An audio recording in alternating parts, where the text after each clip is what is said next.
Hi, I'm Rod Seacrest, creator and executive producer of Kipo and the Age of Wonder Beast, and today I'm going to show you how to draw Benson. Benson is one of my favorite characters. He's actually based on my buddy I skate with at the skate park. So let me explain a little bit about the pieces I'm thinking about when I'm drawing Benson's whole figure. So let's think about his head as almost like a sphere. I'm kind of drawing through. And then imagine like a cup or something that connects the head and the torso. I like to think of the middle part all being connected and these shoulders kind of float. The next piece that I draw is the rib cage. I just draw it as a simple tube like this, and there's solid parts, and in between each solid part, like there's this ball part, right? So like the neck is it squishes and rotates, but this part is solid. This part is solid, but then this part in between the rib cage and the pelvis is squishy, the areas that kind of move versus the areas that don't move. So the next piece of the puzzle is going to be, how do these shoulders and arms connect? So I'm just going to draw a ball for where the arm starts. But let's say the arm is going this way. It could raise like up here. Like the physical arm itself is not locked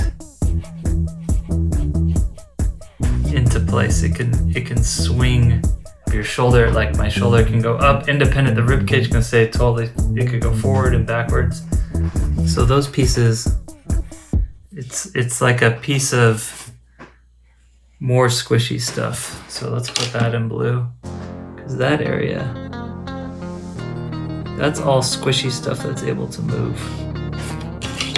Now you're starting to build out the figure, and you can add arms and legs onto that. So I'm just gonna put kind of the underwear line where the legs kind of slot into.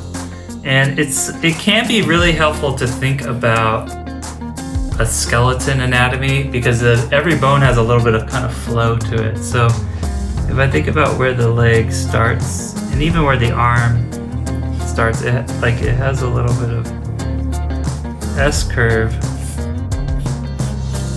to it.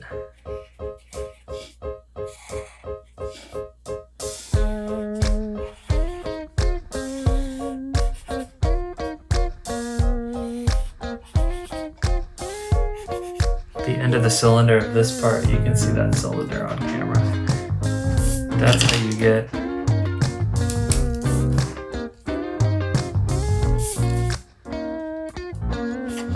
that shape.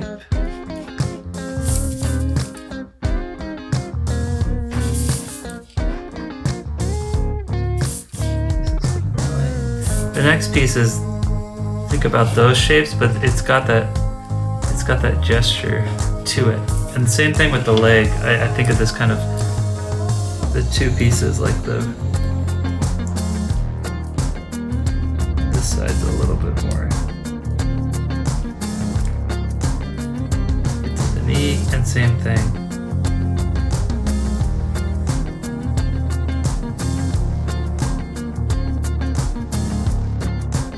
Then once you've kind of learned that and you know the pieces, let's start with just the head.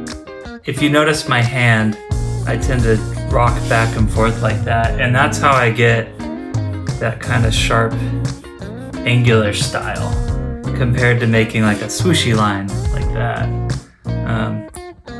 which you might do for more swooshy styles. And that's how I get that look. And if you make a mistake, don't worry about it. You can just erase it and fix it. A lot of times I draw in Photoshop, which is a lot easier to just move stuff around and make fixes.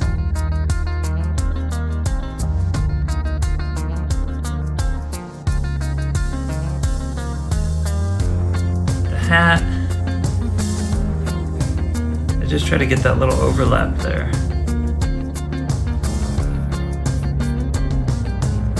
And then this little detail of the line. The neck, I tend to make a shape. I tend to put like kind of a flat graphic straight line there.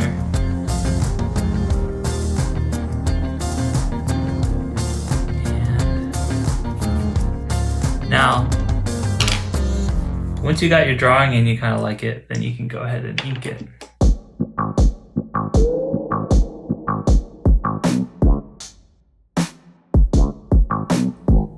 I'm not doing a lot of underdrawing here, but this is the way I tend to draw, is more with shapes. But in my mind, I think a lot about the construction and the underdrawings. The reason I don't tend to actually draw a lot of the underdrawing and the construction is your drawing can get a little stiff sometimes if you do too much of it, and it loses that kind of natural, the sloppiness I'm trying to get.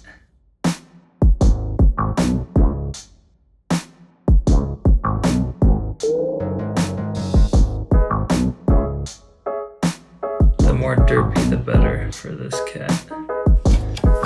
And there's Benson. Now I'm drawing out the anatomy, which we simplify a lot.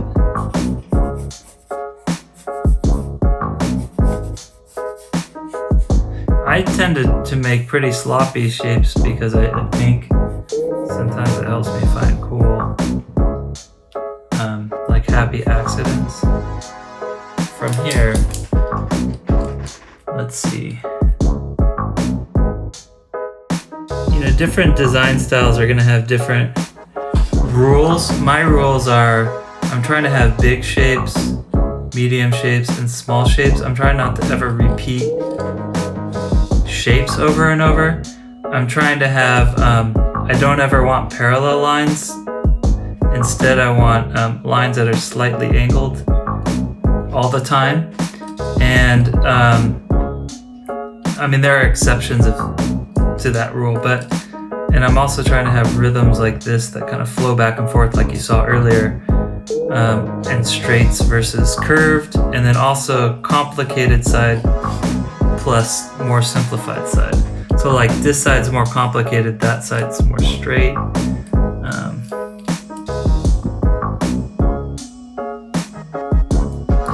So like if I break the silhouette on this side, I might want to, like this shape, I'm trying not to have it be a parallel shape, I'm trying to have it have a bit of a cool angle to it. That one. If that side's simple, maybe that side's going to be more complicated. And again, even with that shape, I was trying to give it an angle, not have it be straight. Like even the wrinkle is going to be an angle to it. Even like for me, when I do these shapes, trying to, rather than having them be perfect, have that variety to them. And then, like for instance with the pant shape,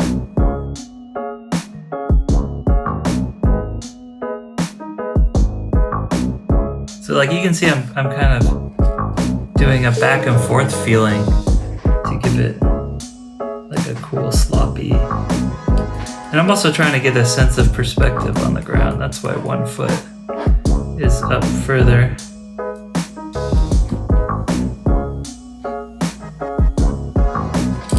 And 1 foot